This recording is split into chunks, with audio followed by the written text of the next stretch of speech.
বসতঘরে বিস্ফোরিত হয় ককটেল। এর আধা কিলোমিটার দূরে ফসলি জমিতে মিলল রক্তাক্ত লাশ। এমনই এক ঘটনা ঘটেছে শরীয়তপুরের জাজিরায়। বৃহস্পতিবার ভোরে উপজেলার বিলাসপুর ইউনিয়ন থেকে লাশ উদ্ধার করে পুলিশ।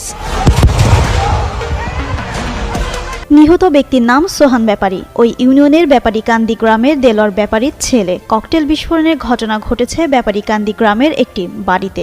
সোহানের পরিবারের সদস্যরা জানান, এলাকায় পূর্ব বিরোধের জেরে সোহানের নামে মামলা হয়েছিল। তিনি রাতে সাধারণত বাড়িতে থাকতেন না। গেল বুধবার রাত 11টার দিকে তিনি বাড়ি থেকে বের হন। আর বোন মাজেদা আক্তার বলেন, স্থানীয় নাসির ব্যাপারীর সঙ্গে তার ভাইয়ের বিরোধ চলছিল। তার নামে মামলা থাকায় বাড়িতে থাকতে পারতেন না। এলাকার বিভিন্ন বাড়িতে পালিয়ে থাকতেন।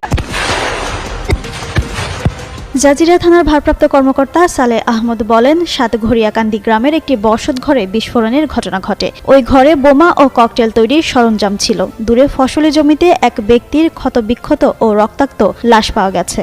এ ঘটনা কিভাবে ঘটেছে এবং ওই ব্যক্তির মৃত্যু কিভাবে হয়েছে তা খতিয়ে দেখা হচ্ছে। পুরো এলাকা পুলিশ ঘিরে রেখেছে। গেল রোববার জাজিরা উপজেলার বিলাসপুর ইউনিয়নের বুধাইরহাট বাজারে দুই পক্ষের সংঘর্ষে শতাধিক ককটেল বিস্ফোরণের ঘটনা ঘটে। এ ঘটনায় জাভেদ শেখ নামের একজন আহত হন। ওই বিরোধের জেরে বিভিন্ন সময় তাদের সমর্থকদের মধ্যে সংঘর্ষ হয় এবং সংঘর্ষ হলে দুই পক্ষ ককটেল বিস্ফোরণ ঘটায়। গত বছরের 5 এপ্রিল ও 2 নভেম্বর বিলাসপুরে ককটেল বিস্ফোরণের ঘটনা দেশব্যাপী আলোচনার সৃষ্টি করে বলেও জানায় পুলিশ। জিনাত আরা ঋতু, যুগান্ত নিউজ।